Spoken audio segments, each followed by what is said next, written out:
All right, we just finished covering the nutritional needs for school-age kids and adolescents. Now we're going to dive into a topic that's directly connected, and honestly, one of the biggest public health challenges we face today, childhood obesity. Let's really dig into the data and what it all means.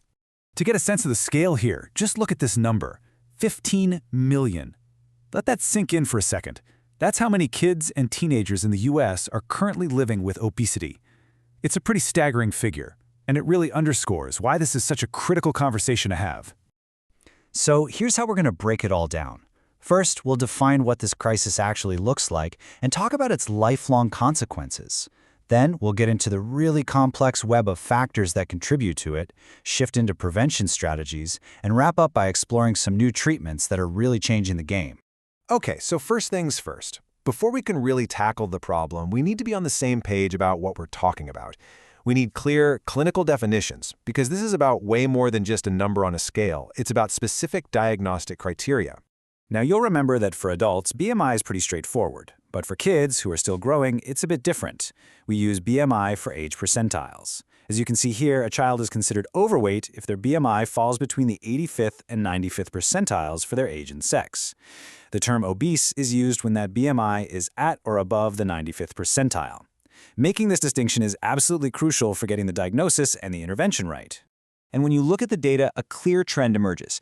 The rate of obesity actually goes up with age, hitting its peak among adolescents at almost 22%. But there's another story here too. We see some really significant disparities, with Hispanic and non-Hispanic Black children being disproportionately affected.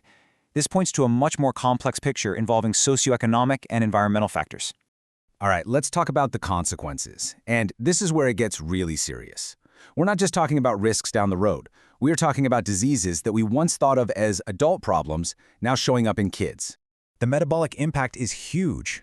We're actually seeing children develop high blood pressure or hypertension, dyslipidemia, which is unhealthy cholesterol levels, and insulin resistance that can lead straight to type 2 diabetes. These aren't just conditions, they're the building blocks for heart disease later in life. And the effects don't stop there. They ripple out into other body systems. There's a higher risk for things like asthma and obstructive sleep apnea, which, can seriously disrupt sleep and development. On the GI side, we're seeing issues like nonalcoholic fatty liver disease, gallstones, and even chronic heartburn, or GERD. Beyond the internal organs, think about the physical stress on a growing skeleton, on their joints. But the psychosocial damage can be just as devastating. Things like poor self-esteem, anxiety, and depression are incredibly common. And bullying is a massive factor. So much so that a whopping 65% of people with eating disorders say that bullying was a major contributor. So, what is causing all of this? Well, it's almost never just one thing. Childhood obesity is really the classic case of nature meeting nurture. It's this incredibly complex dance between our genetics and the world we live in. First, let's unpack the nature side of that equation. These are the internal biological factors that can set a child up for weight gain from the very beginning. Genetics, for sure, play a part in a child's tendency to gain weight, but the environment inside the womb is also incredibly important. If a mother has obesity or gestational diabetes, it can essentially program the baby's metabolism for dysfunction. And here's the paradox. Maternal undernutrition can do something similar, sort of priming the child's body to hang on to energy much more aggressively. Okay, so that's nature. Now let's flip the coin and look at the nurture side of things. All those external, environmental factors that kids are up against every single day.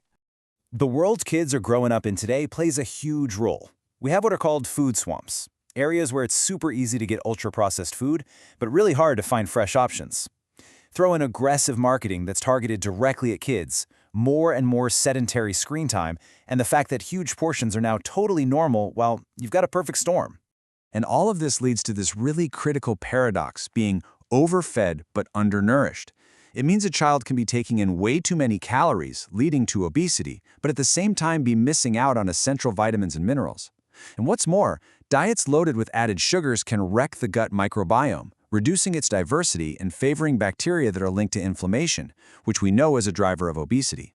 So, given how complicated this all is, what can we actually do about it?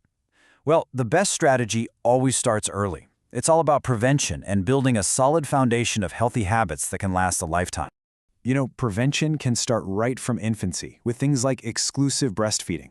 As kids get older, getting them involved in planning and cooking meals can build a really positive relationship with food. And, of course, it's so important for caregivers to model the healthy behaviors they want their kids to adopt. Finally, setting a simple daily goal for movement, both planned exercise and just free play, is absolutely key. But what happens when prevention isn't enough? For a child who develops severe obesity and the health problems that come with it, we have to turn to clinical treatments. And the approach here has to be comprehensive. It has to be multidisciplinary. And that brings us to a really important question. When a family has tried intensive lifestyle changes and is just not enough to manage the obesity and its health effects, what's the next step? What does the standard of care look like then? Well, the answer might be a tool you're already familiar with from our previous discussions. We are now seeing a really powerful new use for a class of medications that you've already learned about in the context of adult weight management. We're talking about GLP-1 receptor agonists. These medications are now officially FDA approved for chronic weight management, specifically for adolescents who are 12 and older and have a BMI at or above that 95th percentile. And the clinical trials have been really promising, showing not just significant weight loss but also real improvements in cardiovascular risk factors for these teens. Now, this part is absolutely critical to understand. This is not a magic bullet. The medication is just one piece of a required three-part strategy. It has to be combined with something called Intensive Health, Behavior, and Lifestyle Treatment, or IHBLT, and it must include ongoing nutritional counseling to make sure that protein and micronutrient needs are still being met while the weight loss is happening. And then way at the top of the intervention pyramid, you have bariatric surgery. This is really reserved for the most severe cases, usually a BMI over 35 with major health complications, and it's considered a last-line treatment. So, as we wrap this up and get ready to move into our next chapter on older adults, I want to leave you with a big question to think about. How might the metabolic programming that gets set in childhood, whether for good or for bad, how might that ultimately shape our health, our risk for disease, and even our longevity decades down the line?